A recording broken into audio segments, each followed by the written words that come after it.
Assalamualaikum warahmatullahi wabarakatuh. Nama saya Abdul Rahim Nurjana, NPM 52216111070 dari Prodi Hubungan Internasional kelas B.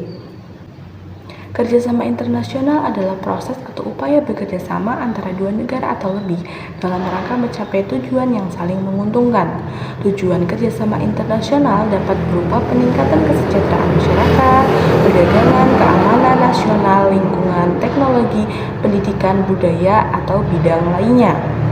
Kerjasama internasional dan bantuan internasional seringkali dikaitkan satu sama lain, namun keduanya memiliki perbedaan yang mendasar, yaitu apabila kerjasama internasional bertujuan untuk mencapai tujuan bersama yang saling menguntungkan, sedangkan bantuan internasional bertujuan untuk membantu negara penerima dalam mengatasi masalah yang dihadapinya. Kerjasama internasional dilakukan antar negara yang memiliki hubungan yang seimbang dan saling menguntungkan, sedangkan bantuan internasional dilakukan oleh negara yang memiliki kapasitas yang lebih besar untuk membantu negara yang memiliki kapasitas yang lebih kecil. Kemudian kerjasama internasional bersifat saling menguntungkan dan sama-sama mengambil manfaat, sedangkan bantuan internasional bersifat memberi bantuan dan menerima manfaat.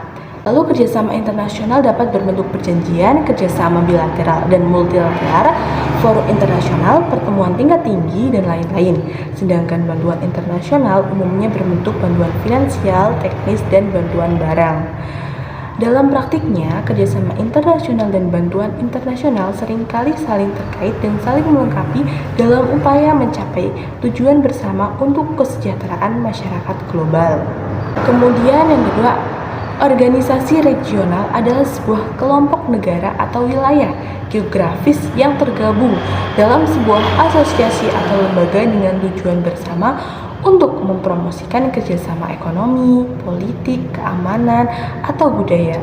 Sementara itu, regionalisme merujuk pada sebuah ideologi atau gerakan sosial politik yang mendorong pembentukan atau pengembangan identitas regional dan kerjasama antar negara atau wilayah dalam sebuah kawasan tertentu. Regionalisme seringkali muncul karena adanya kesamaan kebudayaan, bahasa, sejarah, dan geografi antara negara-negara wilayah tertentu, serta tujuan memperkuat kepentingan ekonomi, politik, atau keamanan kawasan. Kemudian mengenai Mercosur atau Mercado Common del Sur adalah sebuah organisasi integrasi ekonomi yang terdiri dari 5 negara di Amerika Selatan, yaitu ada Argentina, Brazil, Paraguay, Uruguay, dan Venezuela, di mana Venezuela saat ini disuspend dari keanggotanya. Organisasi ini didirikan pada tanggal 26 Maret 1991 dengan ditandatanganinya Perjanjian Asuncion oleh Argentina, Brazil, Uruguay, dan Uruguay. Awalnya, tujuan dari pembentukan Mercosur adalah untuk mempromosikan integrasi ekonomi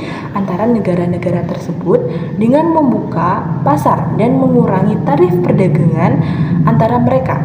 Selama beberapa tahun pertama, organisasi ini fokus pada penyelesaian masalah perdagangan dan peningkatan investasi asing di wilayah tersebut. Namun, seiring berjalannya waktu, tujuan Mercosur berkembang menjadi lebih luas, termasuk mencakup bidang sosial, politik, dan budaya.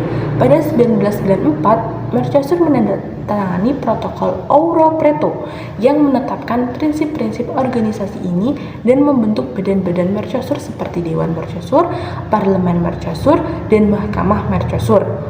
Sejak berdirinya Mercosur telah mengalami beberapa perubahan dan tantangan, termasuk krisis ekonomi dan politik di negara-negara keanggotanya. Namun organisasi ini tetap menjadi kekuatan ekonomi dan politik di Amerika Selatan dan terus bekerja sama untuk mencapai tujuan dan meningkatkan integrasi dan kerjasama antara negara-negaranya.